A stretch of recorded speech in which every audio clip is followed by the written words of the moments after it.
Craig C.J. Doyle weren't just names whispered in Liverpool's darkest alleys.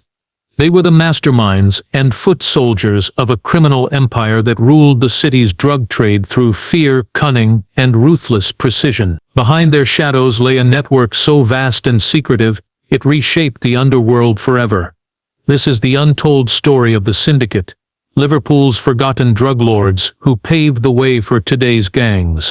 By the early 1990s, Liverpool had already earned a reputation as one of the UK's most crime-ridden cities. Decades of economic decline had left entire neighborhoods in poverty, and for many young people, the streets became both a trap and a way out. But something about the early part of that decade felt different. Turf wars that once filled the newspapers with headlines of stabbings and shootings had suddenly gone quiet. Gangs that were once loud and chaotic seemed to disappear from view. It wasn't peace, it was control. The chaos had been replaced with something more calculated. What many didn't realize at the time was that a new organization had begun to form, something far more dangerous than the scattered street crews of the past. Known only in whispers and unconfirmed police reports as the Syndicate, this group began quietly absorbing local gangs into its structure. Some were bought in with promises of money and territory. Others were removed permanently. Within 18 months, the city's drug landscape had changed entirely. Violence didn't vanish, it simply became invisible. Victims were no longer left in alleyways, they just disappeared. At street level, the signs were subtle but undeniable. Cocaine use, once considered a luxury for the wealthy, began flooding working-class neighborhoods. Heroin overdoses rose sharply, especially in areas like Everton and Kirkdale.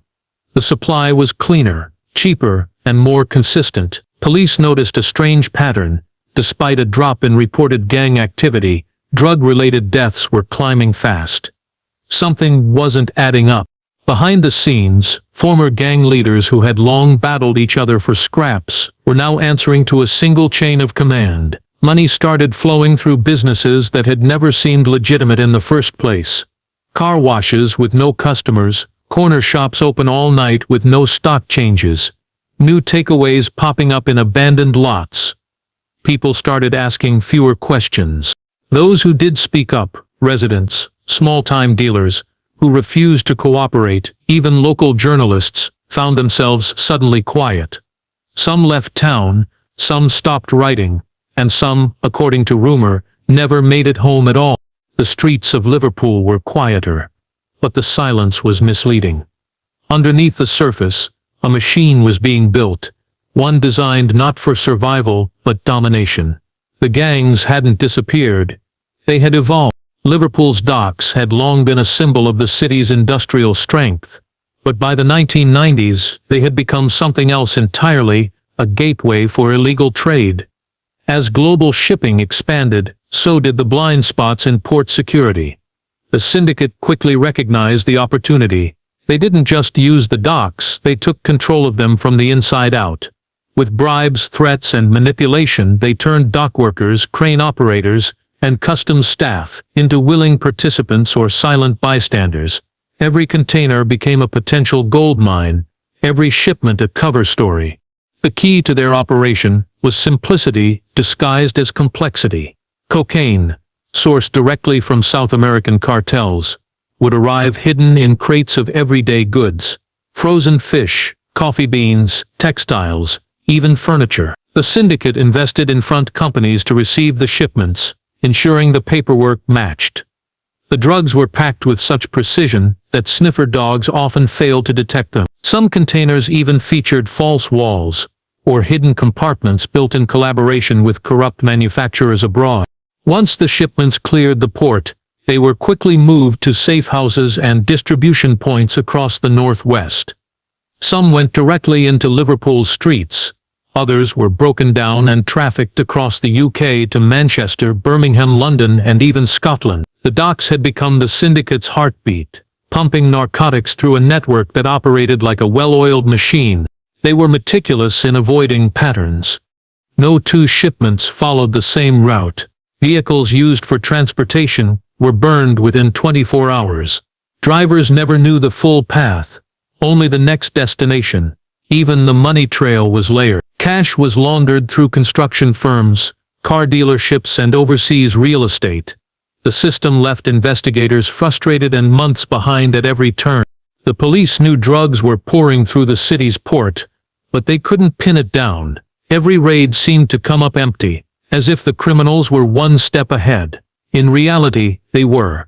The syndicate had informants not only in the docks, but possibly even within law enforcement itself. By the time a tip-off was acted on, the product was already long gone. Liverpool's waterfront, once a proud monument to trade and hard work, had become the perfect mask for a criminal empire, and no one saw it coming. Inside the syndicate, loyalty wasn't earned through years of friendship or shared struggle. It was demanded, expected, and enforced through fear. Every member, from seasoned traffickers to teenage lookouts, understood the unspoken rule. Obedience meant survival. Hesitation meant disappearance. Trust was a weakness in their eyes. The organization operated more like a paramilitary unit than a street gang, with strict hierarchies, compartmentalized operations, and a zero-tolerance policy for mistakes. When the syndicate absorbed smaller crews across Liverpool, not everyone agreed to the new order. Some resisted, others tried to operate independently, refusing to pay tribute or share territory. Their fates served as public warnings. One local gang from Toxteth attempted to hijack a syndicate stash house, confident they had the manpower to take it. Days later, the gang's leader was found floating face down in the Mersey River, his hands zip-tied and his ankles weighed down with concrete blocks. No witnesses came forward. No one claimed to have seen anything, but the message was loud and clear. This was not a gang that fired warning shots. Violence was calculated, not chaotic. Victims weren't sprayed with bullets on crowded corners. They vanished without a trace, or were discovered in ways that sent shockwaves through the underworld. Word of mouth kept the fear alive more effectively than any newspaper article or police report. The syndicate didn't just eliminate threats, they erased them. What truly separated them from their predecessors was discipline. Guns were locked in coded safes, not carried openly. Orders came through layers of intermediaries, so that no one ever dealt directly with the upper command. Surveillance was constant. Members were known to tail each other, not out of paranoia, but protocol. Even loyalty had an expiry date. If someone had served their purpose or become too well known, they were quietly retired, sometimes relocated abroad, sometimes not. Whispers began to spread about the list, a supposed internal document containing names of those marked for removal. No one ever saw it, but everyone believed it existed. A single misstep could land someone on it. Trust was a luxury they couldn't afford. As the syndicate tightened its grip on the city, fear did the rest of the work. Rival crews stopped challenging them. Citizens stopped asking questions. The streets weren't safer, they were just quieter. At the core of the syndicate's empire was a figure few outside the criminal world had ever heard of. Gavin Rees. Unlike the street-level dealers and enforcers who craved attention, Rees preferred to operate from the shadows. He didn't wear flashy clothes or drive expensive cars. He didn't frequent nightclubs or flaunt his wealth. On paper, he barely existed, but behind the scenes he was the architect of one of the most sophisticated drug trafficking networks Britain had ever seen. Rees's background set him apart. A former finance student with a sharp mind for numbers and logistics. He had no known criminal record when he first emerged as a person of interest in a Europol investigation. His introduction to the underworld wasn't through violence, but through spreadsheets. He started by helping gangs launder their profits, creating layers of offshore accounts and shell companies that moved cash across borders with dizzying speed. Over time, his role expanded. He wasn't just hiding the money anymore, he was directing it. Under Rees's guidance, the syndicate transformed from a dangerous gang into a criminal enterprise.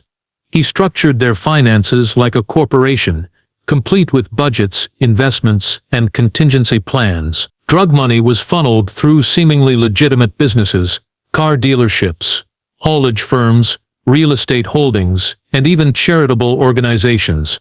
Each company was designed to move money, mask ownership, and survive legal scrutiny. Reese also brought in international contacts, connecting the syndicate to cocaine producers in Colombia, logistics experts in Rotterdam, and money launderers in Dubai. He used encrypted communications long before they became standard in organized crime. Authorities would later discover that Reese maintained up to 10 different passports under false identities, each linked to a separate alias, allowing him to travel freely without raising suspicion. Despite his influence, very few within the syndicate had met him face to face.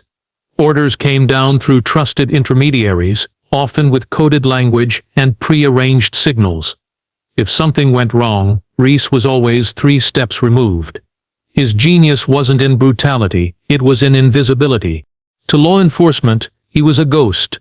No photos, no fingerprints, no paper trail, but every major shipment, every money drop, and every strategic move could be traced back to him.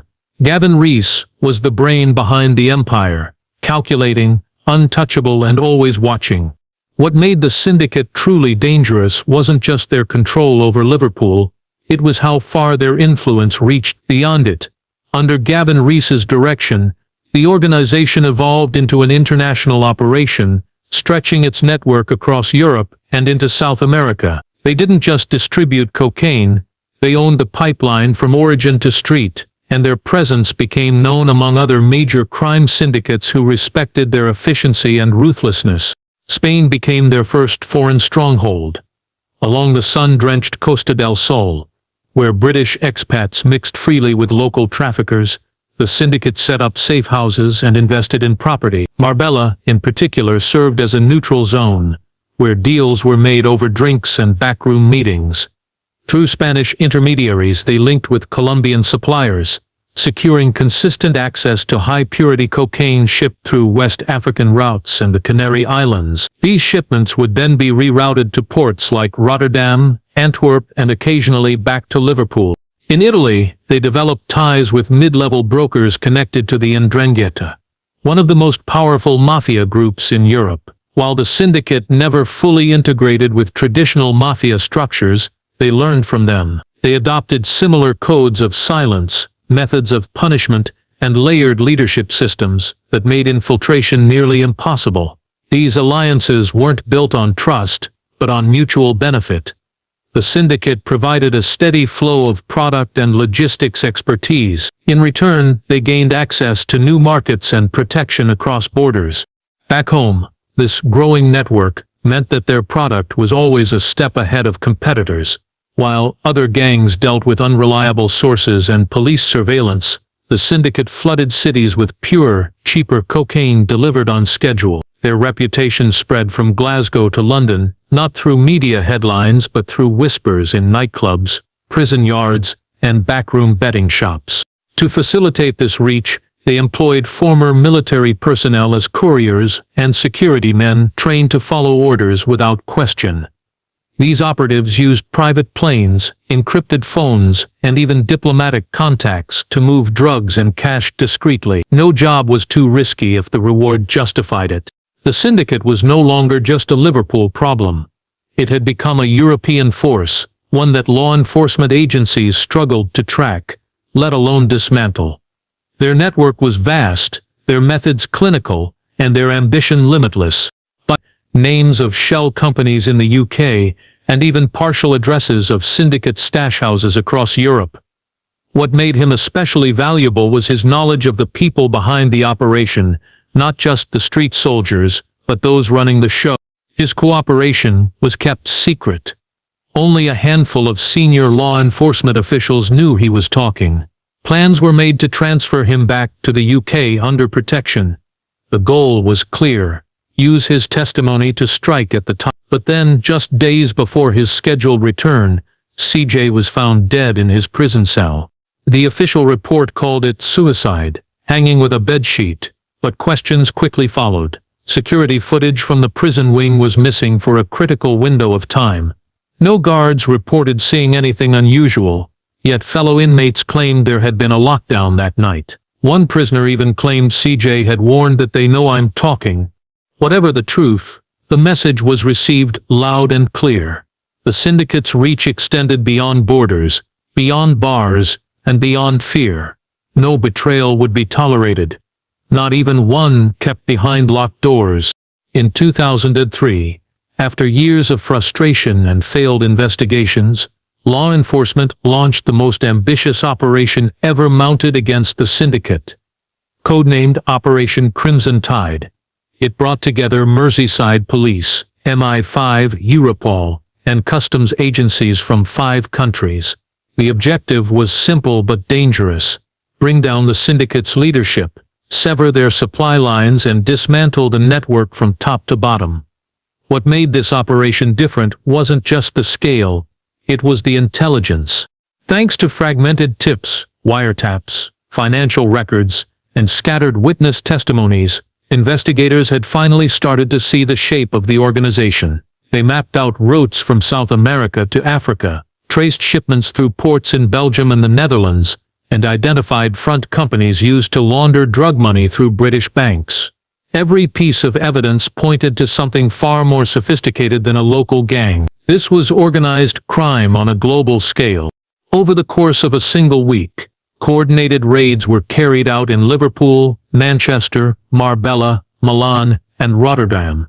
Over 80 properties were searched, including luxury flats, warehouse units, and suburban homes rigged with hidden compartments. Officers seized over 6 million tons in cash, 300 kilos of high-purity cocaine, dozens of firearms, and encrypted communication devices. More than 40 arrests were made.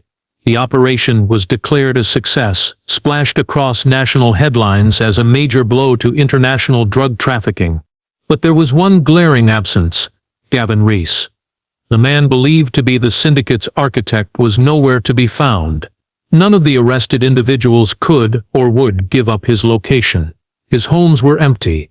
His bank accounts had been drained. His last confirmed sighting was nearly 6 months before the operation began, boarding a private flight from Faro to Casablanca under a false name.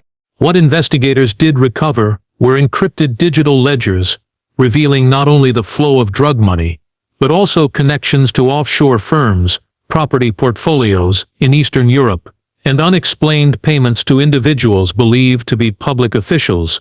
The full extent of the corruption wasn't clear, but it raised an uncomfortable question: how deep did the syndicate's influence run? Operation Crimson Tide had struck hard, but it had missed the head, and without the head, the body could still crawl. After Operation Crimson Tide, the syndicate found itself at a crossroads. The arrests and seizures had shaken its network, but they hadn't broken it. The loss of trusted lieutenants created a power vacuum, sparking fierce but silent battles within the organization. With Rees missing and the top ranks disrupted, mid-level commanders began jockeying for control, each hoping to secure their own piece of the empire. The syndicate was no longer a single, unified force, it was fracturing. This fragmentation was dangerous. Rival factions operated with less coordination, increasing the risk of exposure. Communication lines broke down, shipments were delayed or lost, and mistakes started piling up. The once flawless drug pipeline became unpredictable. Some dealers began cutting corners, mixing cocaine with dangerous additives to stretch supplies. Overdose rates in Liverpool's poorest neighborhoods spiked dramatically, causing widespread alarm. Meanwhile, law enforcement seized the opportunity. Agencies across Europe ramped up surveillance and infiltration attempts. They focused on financial trails, monitoring suspicious transactions and hunting front companies. Some lower-ranking syndicate members, desperate or scared, began cooperating with police in exchange for reduced sentences or witness protection.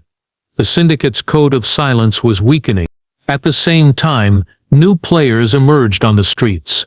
Smaller gangs, previously overshadowed by the syndicate's dominance, started reclaiming territory. These groups operated differently, less organized, more brutal, and often younger. They lacked the syndicate's discipline but made up for it in violence and unpredictability. This created a new wave of crime and insecurity across Liverpool. one that would define the city's underworld for years to come. Despite the chaos, the Syndicate wasn't finished. Some factions tried to regroup, adopting new tactics to avoid detection. They shifted from large shipments to smaller, more frequent deliveries. Money laundering moved increasingly into digital currencies and overseas bank accounts. The organization adapted, but its grip was slipping. By the mid-2000s, the era of the Syndicate was fading. Their empire had laid the groundwork for the modern drug trade, but their time at the top was ending. The gangs that followed learned from their mistakes and their ruthlessness. Liverpool's underworld was changing again, but the shadows the Syndicate cast would linger for decades. As the Syndicate's influence waned in the mid-2000s, a new generation of criminals began to rise from the ashes. These younger gangs were often less organized but more ruthless. Willing to use extreme violence to stake their claim, they operated differently from the Syndicate's carefully managed empire. There was less focus on structure and secrecy, and more on speed and brutality. This shift marked the beginning of a new chapter in Liverpool's underworld, one that would shape the city's criminal landscape for years to come. Many of these emerging groups were made up of teenagers and young adults who had grown up during the height of the Syndicate's reign. They inherited broken neighborhoods with limited opportunities and a deep mistrust of the authorities. With the Syndicate's strict control loosening, these new gangs saw a chance to take what had been left behind. They fought over territory, often violently, sparking turf wars that drew in more young people and created cycles of retaliation. The drug trade itself changed. Whereas the Syndicate had operated like a corporation, controlling every step from import to street sale. The new gangs often focused on smaller-scale distribution. They flooded the streets with cheaper, lower-quality drugs, making narcotics more accessible, but also increasing addiction and overdose rates. Cocaine was no longer a luxury. It was everywhere in every corner of the city. Technology also played a role. Mobile phones and later encrypted messaging apps allowed these gangs to communicate quickly and discreetly, but without the layers of protection the Syndicate had used. This made their operations faster, but also easier to infiltrate. Police began to adapt, using undercover officers and surveillance to crack down on drug lines and violent incidents.